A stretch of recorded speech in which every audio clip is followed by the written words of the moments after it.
game remake Uncharted, whose opening scene is a high-octane fall from a cargo plane without a parachute.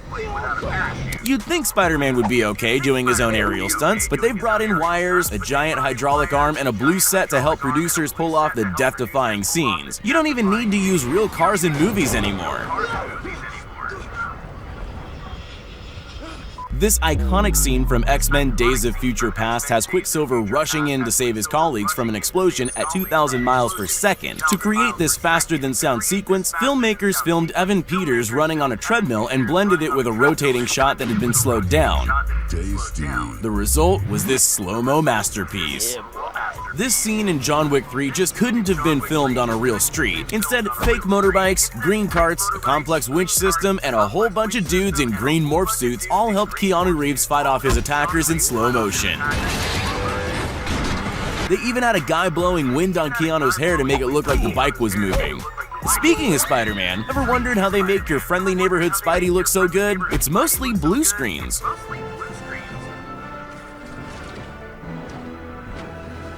And a whole lot of fighting that only really looks good from a certain angle. Despite all the help, some of Tom's acrobatics are actually quite impressive.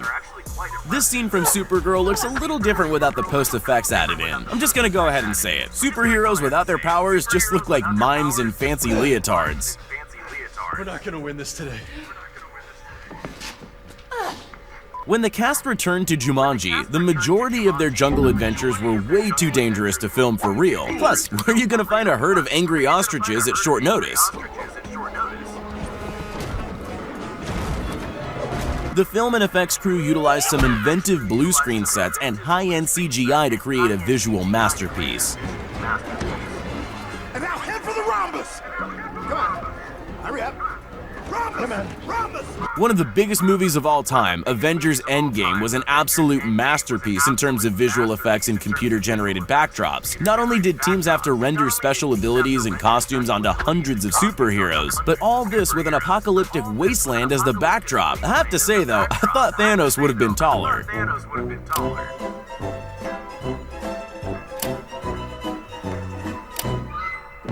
Rather than trying to teach Jason Momoa how to breathe underwater, the team behind Aquaman used some pretty inventive visual effects to bring the DC superhero comic to life. Lighting, wires, and motion capture were all employed to take this above-ground set straight to Atlantis. Superman's Man of Steel makes every kid want to fly, but the secret to this superhero's flight ability all comes down to wires, pulleys, and a team of people pulling the strings. He's not really faster than a speeding bullet, it just looks like it when you speed up the tape. The powers might be fake, but the Man of Steel's abs are 100% real.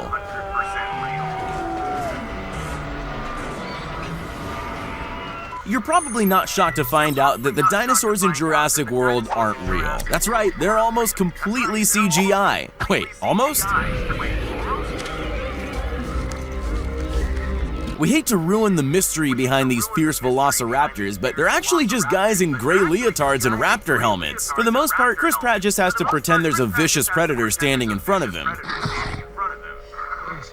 What about the T-Rex? Nope, completely computer generated. In this scene from World War Z, Brad Pitt's character throws a live grenade inside an airplane to save himself from a frenzied zombie herd. Rather than sacrifice 100 extras at 30,000 feet, the special effects team used a prop plane, wind cannons, wires, and a giant green screen set to create the epic scene.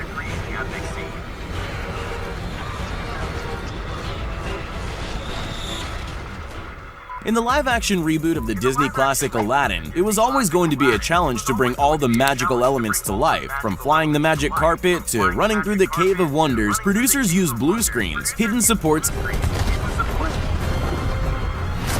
and specially designed motion capture suits for Will Smith's genie. Oh, that's hot. If you wanted me to describe the plot of Alice in Wonderland, I'd probably say it's 2 parts fever dream mixed with 3 parts of whatever the caterpillars got. True to the surreal nature of the novel, the 2010 remake relied on whimsical CGI, green suits, and stilts to create characters of all sizes and perspectives.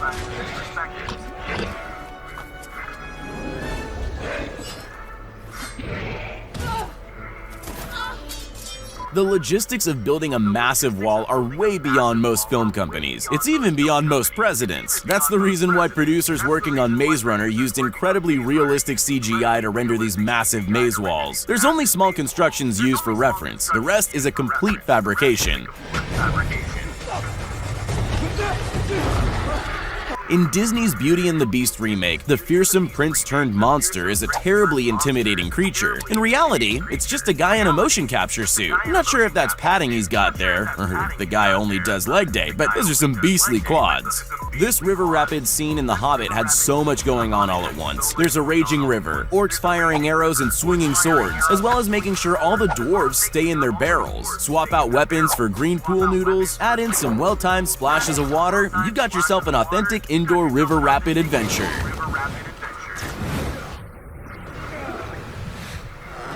Behind the silky smooth animation of the Teenage Mutant Ninja Turtles, who knew there were actually 4 ninjas underneath it all wearing motion capture suits and fake shell backpacks made out of foam? Cowabunga! We're still a few years away from the android servants used in the Kingsman Golden Circle, but the special effects team used an actress in a green morph suit to render a fairly convincing CGI droid. The robot stand-in even wore roller skates to give the movement some authenticity for the final shot. Please take your shirt off. A movie full of sentient apes is a VFX team's worst nightmare. Even though finding extras that act like monkeys sounds easy enough, adding the computer rendering to a dozen motion capture suits is an exhausting process. But the end result is all worth it. While watching Planet of the Apes, it's hard to tell it's just some guys in gray costumes monkeying around. The Matrix was one of the first movies to really use mind-bending VFX and innovative cinema techniques in a way people hadn't seen before. They coined the bullet time shot to create this bullet-dodging scene on the rooftop using green screens, multiple moving cameras, and wires to keep Neo from hitting the ground. When it comes to superheroes, there's one you definitely call overpowered, with almost every superpower in the book in her arsenal. Making Captain Marvel come to life on the big screen was any VFX animator's dream. If climbing Mount Everest is one of life's hardest achievements, it makes sense that a film crew wouldn't be up